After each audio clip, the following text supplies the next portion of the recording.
Stock market যে সেশনগুলি রয়েছে সেটি হলো যে প্রথম সেশন রয়েছে 9টা থেকে 9টা 15।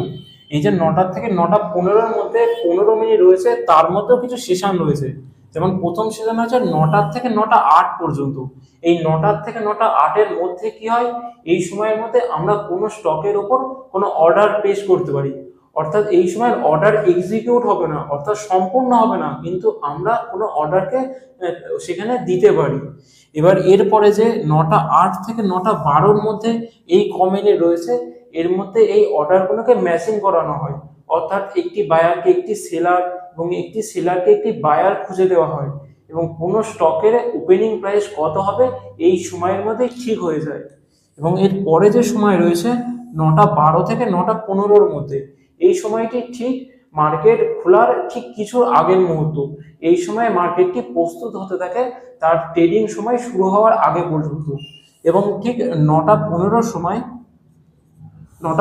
সময় ভারতীয় মার্কেট ওপেন হয়ে যায়। এই সময় আমরা কোনো অর্ডারকে পেশ করতে পারি, কোনো অর্ডারকে ক্যান্সেল করতে পারি, এবং কোনো স্টককে নিজের পছন্দ মতো বাই সেল করতে পারি। এবং আমরা যে সেশনটি দেখলাম সেটি ছাড়াও ভারতীয় স্টক মার্কেটে আরও কিছু সেশন রয়েছে।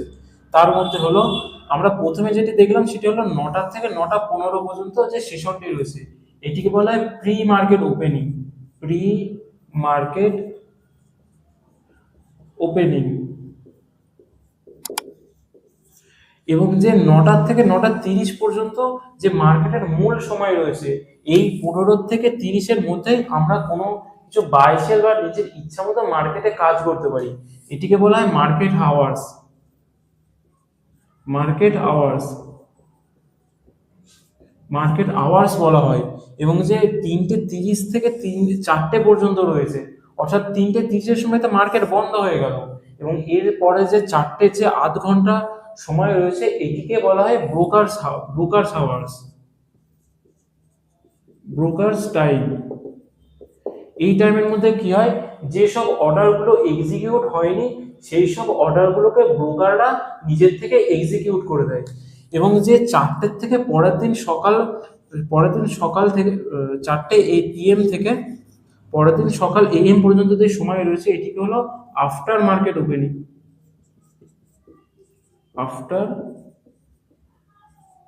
মার্কেট ওপেনিং এইটিকে বলা হয়। তো এই ছিল আজকের ভিডিও, ভারতীয় স্টক মার্কেটের সময়সূচি।